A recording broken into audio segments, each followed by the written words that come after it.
सहनाववतु सहनौ भुनक्तु सह वीर्यं करवावहै तेजस्विनावधीतमस्तु मा विद्विषावहै। ओम शांति शांति शांति। वैदिक जीवन पद्धति इस कक्षा में आप सबका हार्दिक स्वागत है, अभिनंदन है। अष्टांग योग में हम अहिंसा का स्वाध्याय कर रहे हैं। अहिंसा हमारे जीवन के लिए और इस जगत के लिए अत्यंत अनिवार्य और लोक कल्याण के लिए सबसे महत्वपूर्ण साधन है। सब में प्रेम का भाव हो, उदारता का भाव हो, सौहार्द का भाव हो। यदि हमारे अंदर अहिंसा घटती है, अहिंसा का आधान होता है, तो हम स्वयं सबके लिए कल्याणकारी हो जाते हैं और अपना कल्याण भी कर पाते हैं। यदि हम हिंसा का भाव रखते हैं तो हम न शारीरिक रूप से न मानसिक रूप से स्वस्थ रह सकते हैं। जो व्यक्ति अहिंसा का पालन करता है वो शरीर से भी और मन से भी बहुत प्रसन्न चित्त और निरोगी रहता है। विगत कक्षा में हमने मनुस्मृति और गीता के कुछ उदाहरण आपके सामने प्रस्तुत किए थे कि अहिंसा का कितना महत्व है हमारे जीवन में। पिछली कक्षा में जो चर्चा हुई, इसमें किसी का कोई प्रश्न हो तो आप पूछ सकते हैं। जी स्वामी जी, ये हानि और चंचलता, त्याग मतलब कैसे वो एक त्याग करना तो जीवन में बहुत बड़ी उपलब्धि होती है, पर कल आपने हानि बताया त्याग, तो इसके बारे में, और चंचलता बिना प्रयोजन को नहीं इस्तेमाल करना चाहिए, तो अहिंसा में कैसे इसका इस्तेमाल? हम अपने अंदर की जो कमियां हैं, अपने अंदर की जो दुर्बलता है, अपने अंदर की जो वासनाएं हैं, अपने अंदर जो क्रोध है, ईर्ष्या, द्वेष है, उनका त्याग करना चाहिए, उनकी हानि करनी चाहिए। दूसरे अर्थों में यह भी कह सकते हैं कि हानि का तात्पर्य यह है कि त्याग जो हमारे मैंने एक अलग से उदाहरण दिया था कि मेरे पास 1000 रुपए हैं और यदि कोई मेरे सामने बहुत ही निर्बल व्यक्ति, दुर्बल व्यक्ति और जिसको पैसे की आवश्यकता है, यदि उसको मैं देता हूं तो वह जो हानि है, मैं उसको 500 रुपए देता हूं तो 500 रुपए का मेरा घाटा हुआ। लेकिन रुपए का घाटा हुआ तो हुआ, लेकिन उसके साथ आपके अंदर जो दया का भाव आया है वो आपके गुणों को बढ़ाने वाली है। पैसा जो है वो तो घटेगा लेकिन आपका पुण्य बढ़ेगा। जो हमारे अंदर की कमियां हैं, विशेषकर उनका हमको सर्वथा त्याग करना चाहिए।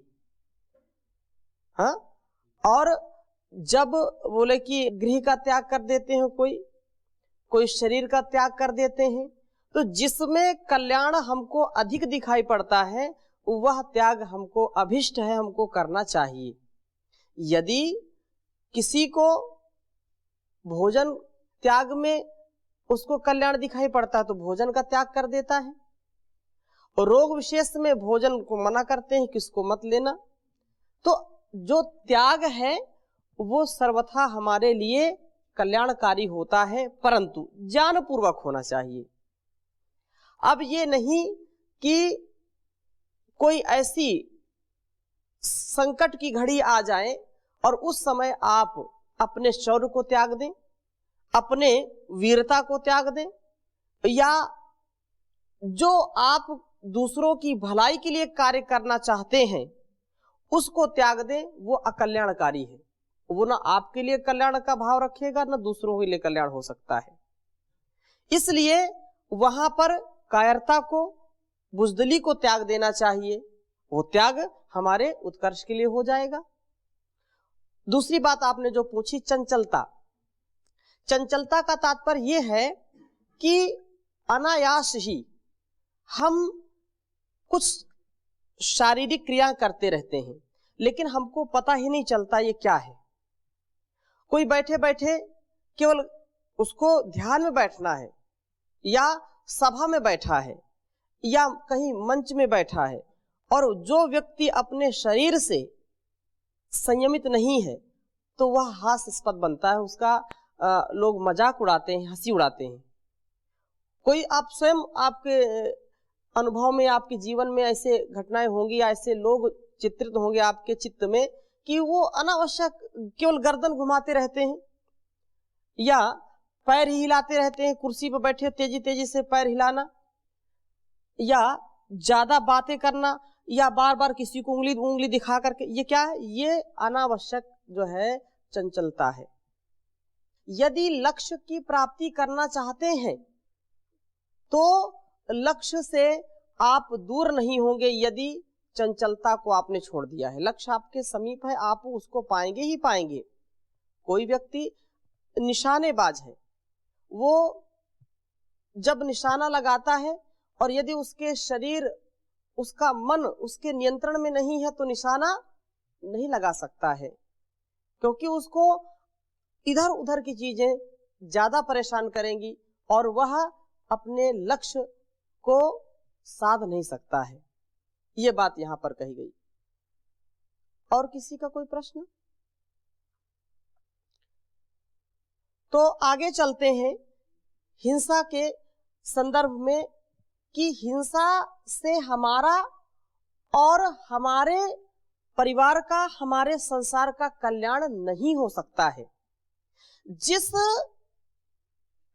दाम्पत्य जीवन में लोग बहुत प्रसन्न रहते हैं, बहुत सुख का अनुभव करते हैं, और यदि उन्हीं में परस्परता का अभाव हो जाए, छोटी छोटी बातों में यदि एक दूसरे को नीचा दिखाने का वह कार्य करते हैं या छोटी छोटी बातों से दुखी हो जाते हैं, तो वही परिवार, वही कुटुंब दुखी रहने लगता है। उसी में छोटी छोटी बातों में हिंसा आरंभ हो जाती है। हिंसा से कभी भी सुख की प्राप्ति नहीं हो सकती है। इसलिए हमको हिंसा से बचना चाहिए, अहिंसा का पालन करना चाहिए।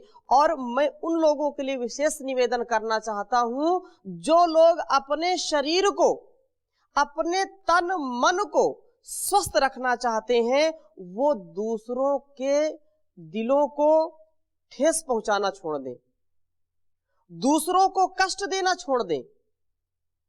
यदि वो दूसरों को कष्ट देते हैं, दूसरों की हिंसा करते हैं, तो कभी भी वह निरोगी नहीं रह सकते। मानसिक रूप से, शारीरिक रूप से उनको रोग जरूर सताएंगे। इसलिए यहां पर और आपको मैं उदाहरण देना चाहूंगा कि व्यक्ति यदि अहिंसक होता है तो वह किसी भी प्रकार से दुख की प्राप्ति नहीं करता है, सुख की ही प्राप्ति करता है। कतिपय आपके सामने मैं उदाहरण प्रस्तुत करूंगा, बहुत ही अच्छा साहित्य में आया है कि जीव की हिंसा के पाप से मूलतः दुख को प्राप्त करते हैं। यदि हम जीव की हत्या करते हैं, जीव को दुख देते हैं, तो हम पाप को अपने सिर पर उठाने का काम करते हैं। पाप हमको जरूर सताएगा, पापी हम हो जाएंगे। इसलिए पाप से बचना चाहते हैं तो अहिंसा का पालन करें, हिंसा को छोड़ दें। कहा कि पापम विहिंसनेन,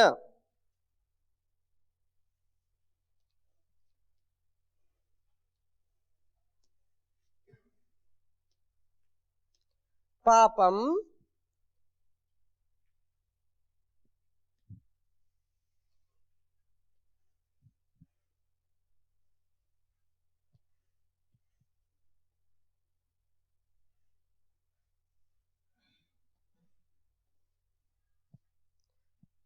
पुनर्जीव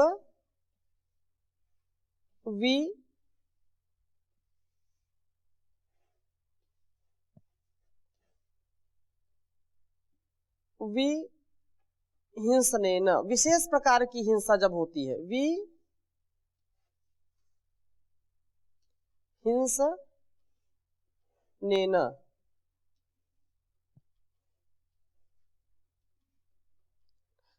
तन्मूलतो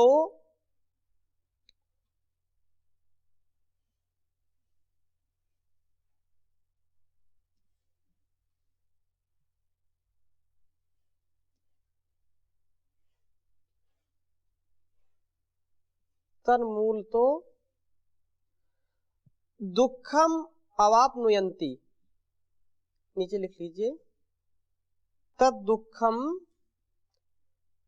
दुखम अवाप्नुयन्ति।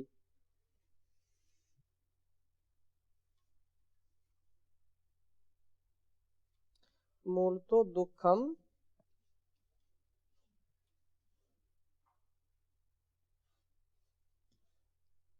अवाप्नुवन्ति।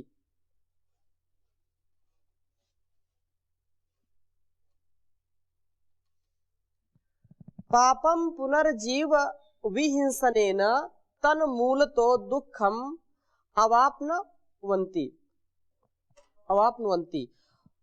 पापम पुनर्जीव विहिंसनेन, यदि हम किसी जीव की हिंसा करते हैं, किसी जीव को हम सताते हैं, तो वह हिंसा तन्मूलतो दुखम, वह मूलतः हमको दुख देने वाली होती है। दुख का मूल क्या है? वो है हिंसा। यदि हम किसी निर्दोष प्राणी की हत्या करते हैं या निर्दोष को सताते हैं, तो निसंदेह हमारा उससे कल्याण नहीं होगा, हम अकल्याण को प्राप्त होंगे, हमारे सुख चैन छिन जाएंगे। यदि अपने को सुख और चैन पूर्वक जीवन अपना व्यतीत करना चाहते हैं, तो हमको यह चाहिए कि हमसे किसी की भी हिंसा ना हो, हम किसी को भी सताएं नहीं। यदि हम सताएंगे तो हम अपने जीवन को सुखमय नहीं बना सकते हैं। और विशेषकर ऐसे निरीह प्राणियों को, जो किसी को कभी कष्ट नहीं देते हैं, जो निर्बल हैं, जो दुर्बल हैं, उनको यदि हम सताते हैं, उनकी हिंसा करते हैं, तो निसंदेह बहुत ही हम दुख और बहुत ही नरकीय जीवन हमको मिलेगा।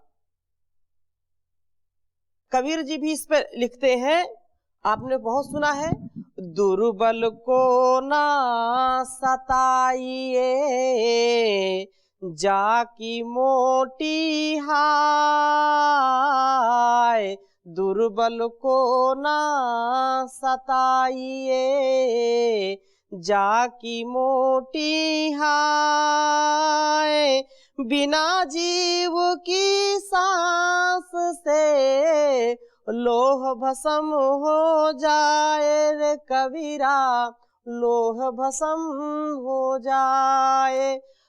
हम निर्बल को सोचते हैं कुछ नहीं, ये तो हम इसको कुछ है ही नहीं, उनको कीड़े मकोड़े के समान समझते हैं, लेकिन उनकी हाय, उनका जो दुख है, उनकी जो करुणा है, उनकी जो पुकार है, जो चित्कार है, वो व्यक्ति जो उनके साथ हिंसा का और दुर्व्यवहार करता है, हिंसा का भाव रखता है, उनको जो है कष्ट पहुंचाता है, वो कभी भी सुख को नहीं प्राप्त कर सकता है। और जीवों पर दया करना ये हमारा परम कर्तव्य है। कह रहे हैं, जीव दया चित राखी के साखी कहे कबीर, जीव दया चित राखी के साखी कहे कबीर, भवसागर के जीव को आनी लगावे तीर रे कबीरा, आनी लगावे तीर। कहने का आशय यह है कि कबीर जो उपदेश कर रहे हैं, जीवन जीने की जो उनकी दृष्टि है, उसको कह रहे हैं कि अहिंसा का पालन सबके लिए कल्याणकारी है। जो अहिंसा धर्म को चित्त में धारण करके चलेगा तो जीव भवसागर से पार लग जाएगा, और यह जब भवसागर से पार उतर जाएगा तो उसके जीवन का सार है, वह उसके जीवन का जो अधिकार है उसको प्राप्त कर लेगा। नहीं तो उसका जीवन शर्मसार हो जाएगा, बेकार हो जाएगा, वो कभी उन्नति को प्राप्त नहीं कर सकता है। इसलिए हमको अहिंसा का सदा सर्वदा सर्वत्र ध्यान रखना चाहिए। किसी भी स्थिति में हम हिंसा ना करें। हाँ, उस बात को जरूर ध्यान में रखना है कि जो जानपूर्वक हम अहिंसा का पालन करें, न्यायपूर्वक अहिंसा का पालन करें। अधर्म, अन्याय और जो स्वार्थ में लोग हिंसा कर देते हैं वह उनके लिए बड़ी घातक होती है। और ये बात विशेष यदि हम अपने तन और मन को, जैसे मैंने चर्चा की, जो तन मन से निरोगी बनना चाहते हैं, जो तन मन के रोगों से दूर रहना चाहते हैं, वह कभी भी किसी की हिंसा न करें, न मन से, न वाणी से, न शरीर से। बहुत उत्तम बात यहाँ पर कही जा रही है। महाभारत का एक यह जो है वाक्य हमको धारण करना चाहिए यदि हम अपने स्वास्थ्य को अच्छा बनाना चाहते हैं। कह रहे हैं परम आरोग्य की प्राप्ति, तो परम आरोग्य प्राप्ति का साधन है, कह रहे हैं कि भवत्यहिंसकश्चैव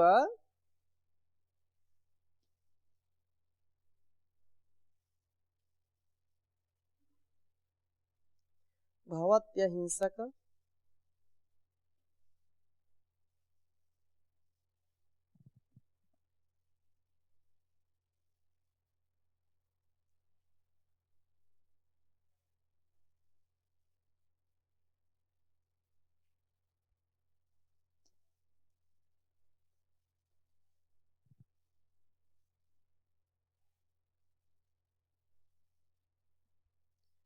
चैव परमारोग्यम अश्नुते। बहुत उत्तम बात कही दी।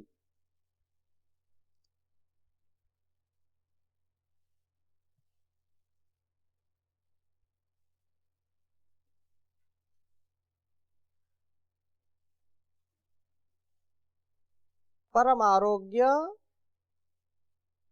आरोग्यम अश्नुते,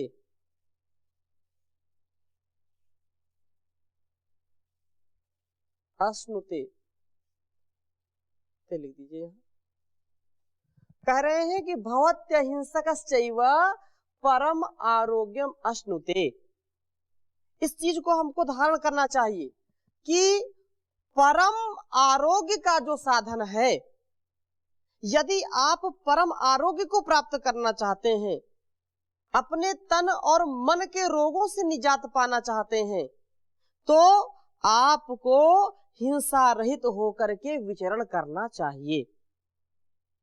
हम जब किसी की हिंसा नहीं करेंगे तो तन मन हमारा प्रफुल्लित रहेगा, प्रसन्न चित्त रहेंगे, हमको कोई कष्ट नहीं होगा, और जब हम प्रसन्न चित्त रहेंगे तो हमको कोई रोग नहीं होगा। इसलिए हिंसा रहित होकर ही परम आरोग्य को प्राप्त कर सकते हैं, और इससे बढ़कर के कोई उपाय नहीं है। औषधियों से तो मिलता है लेकिन वो क्षणिक है। आप यदि तन मन को पूर्ण रूप से अच्छा बनाना चाहते हैं तो हिंसा से बचें। और बुद्ध चरितम में भी ये बात आई, ये तो महाभारत का है, बुद्ध चरितम में भी आया। भगवान बुद्ध भी कहते हैं मां हिंसा सर्वभूतानि निर्मंतु विशेषतः, मां हिंस्याः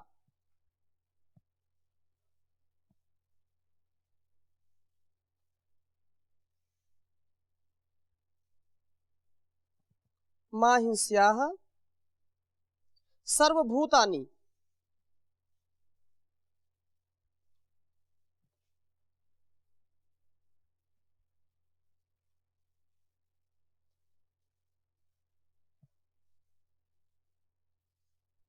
निर्मंतुम तु विशेषतः। भगवान बुद्ध कह रहे हैं कि मा हिंस्याः,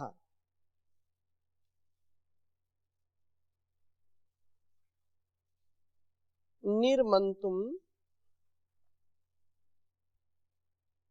तु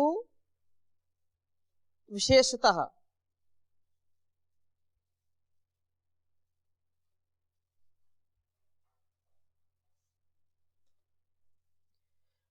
कहने का आशय ये है, मा हिंस्याः सर्वभूतानि निर्मंतुम तु विशेषतः, अर्थात सभी प्राणियों की हिंसा मत करो, विशेषकर जो निरपराध हैं, किसी प्रकार का जो है हमको नुकसान नहीं पहुंचाते हैं, जो निरपराध हैं, जिन्होंने कभी कोई अपराध नहीं किया है, यदि हम उनकी हिंसा करते हैं तो ये हमारे लिए बड़े अकल्याण की बात है। इससे हम कभी भी जो है सुखी नहीं रह सकते हैं।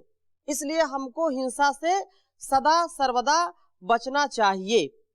और सभी प्राणियों की जो हिंसा है, सभी प्राणियों का तात्पर्य ये है कि जो लोग अत्याचारी हैं, दुराचारी हैं, जो हमको हानि पहुंचाना चाहते हैं, मानव अथवा प्राणियों की हानि करते हैं, हिंसा करते हैं, तो उनको दंड देने में, उनको कष्ट देने में, उनको दुख देने में हमको कोई हिंसा नहीं होती, हमको कोई पाप नहीं लगता है। वह हिंसा नहीं है, वह अहिंसा ही है। इसलिए हमको सदा इस बात का ध्यान रखना चाहिए। और जो व्यक्ति अन्याय करता है उसको तो हमको दंड देना चाहिए ही, परंतु यहाँ जो हम अष्टांग योग की बात कर रहे हैं उसमें विशेष इस बात का ध्यान रखना चाहिए कि जो पूर्ण रूप से साधक की श्रेणी में है, तो साधक का जो कर्तव्य है समष्टि के प्रति, साधक का जो कर्तव्य है जनमानस के प्रति, उसका वह सदा पालन करता रहे। परंतु यह जो व्यवहारिक मैं बात कर रहा हूं अहिंसा के रूप में, इसको हमको सबको धारण करके और बहुत ही अच्छा जीवन जीने का प्रयास करना चाहिए। हमने बार बार इस बात को कहा है कि जैसे को तैसा हो। यदि जो चोर है, जो लुटेरा है, जो भ्रष्टाचारी है, यदि हम उस पर हिंसा करने से डरेंगे तो उसकी प्रवृत्ति और बढ़ती चली जाएगी और समाज में बड़ी वह अव्यवस्था फैला देगा। इसलिए उस पर तो हमको दंड का विधान करना ही चाहिए। और यथा योग्य व्यवहार, महर्षि दयानंद जी बार बार इस बात को लिखते हैं, यथा योग्य व्यवहार, जो जैसा है उसके साथ वैसा व्यवहार करना चाहिए। भर्तृहरि भी इस पर लिखते हैं कि किसके साथ कैसा व्यवहार करें। दाक्षिण्यम स्वजने दया परिजने, शाठ्यम सदा दुर्जने, प्रीति साधु जने दयो नृपजने, विद्वज्जने चार्जवम, शौर्यम शत्रुजने, क्षमा गुरुजने, नारी जने धृष्टता, ये चैवं पुरुषाः कलासु कुशलाः, तेष्वेष्व लोके स्थितिः, तेष्वेषु लोके स्थितिः। ये जो परस्परता का जो व्यवहार है, जो यथा योग्य का व्यवहार है, यदि यथा योग्य हम व्यवहार नहीं करेंगे तो लोक का जो व्यवहार है वो चल नहीं सकता है। जैसा व्यवहार हम अपने माता पिता गुरु आचार्यों से करते हैं वैसा यथा योग्य हम सबसे करें। जिसके साथ जैसा व्यवहार, जो धर्म पत्नी है, जो हमारे मित्र हैं, जो हमारे संबंधी हैं, जो हमको ऊपर उठाने वाले हैं, जो हमको नीचे गिराने वाले हैं, जो हमारे मित्र हैं, जो हमारे शत्रु हैं, हम यथा अनुकूल और यथा योग्य व्यवहार करें। जैसा मैं शत्रु के साथ व्यवहार करता हूं या मेरे शत्रु जैसा मेरे साथ व्यवहार करते हैं, वैसा ही व्यवहार करूंगा तभी कल्याण होगा। यदि मैं शत्रुता को भुला करके मित्रता का व्यवहार करता हूं तो वो जरूर हमको धोखा देगा कहीं ना कहीं। एक योगी, एक सन्यासी का यह जीवन वो अलग बात है, परंतु एक राष्ट्र के लिए, एक व्यवस्था के लिए, एक समरसता को स्थापित करने के लिए नीति का, साम दाम दंड भेद का जो आचरण है उसको तो अपनाना ही चाहिए, लेकिन छल, दंभ और द्वेष से ऊपर उठ करके। छल हो लेकिन किसके लिए हो? लोक कल्याण के लिए हो, समष्टि के कल्याण के लिए हो। यद्यपि वह पूर्ण रूप से कहीं ना कहीं हमको कष्ट मिलेगा उसका, लेकिन यदि जो सबसे महत्वपूर्ण है उसको बचाने का हमको कार्य करना चाहिए, क्योंकि यदि हम उसको नहीं बचाएंगे तो निसंदेह हमारा यह जीवन और जगत दुखमय होगा, कष्टमय होगा।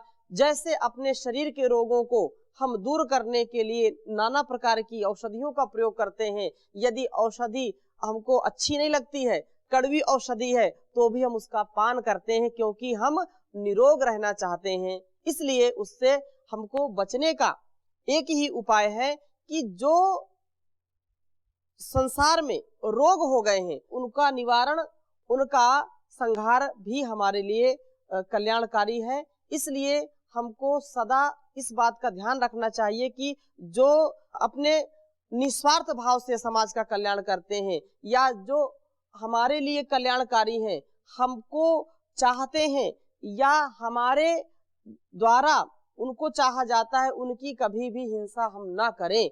जो लोक में स्थिति, लोक की व्यवस्था को हम यदि अपनाना चाहते हैं, लोक की व्यवस्था को बनाना चाहते हैं, परिवार की व्यवस्था को बनाना चाहते हैं, संसार की व्यवस्था को बनाना चाहते हैं, तो हमको छोटी छोटी बातों में जो हिंसा हम करते हैं और बड़ी बड़ी बातों में जो हिंसा करते हैं उससे बचने का हमको प्रयास करना चाहिए। तो आज की कक्षा में यहीं तक, शेष चर्चा अगली कक्षा में करेंगे। ओम शांति शांति शांति।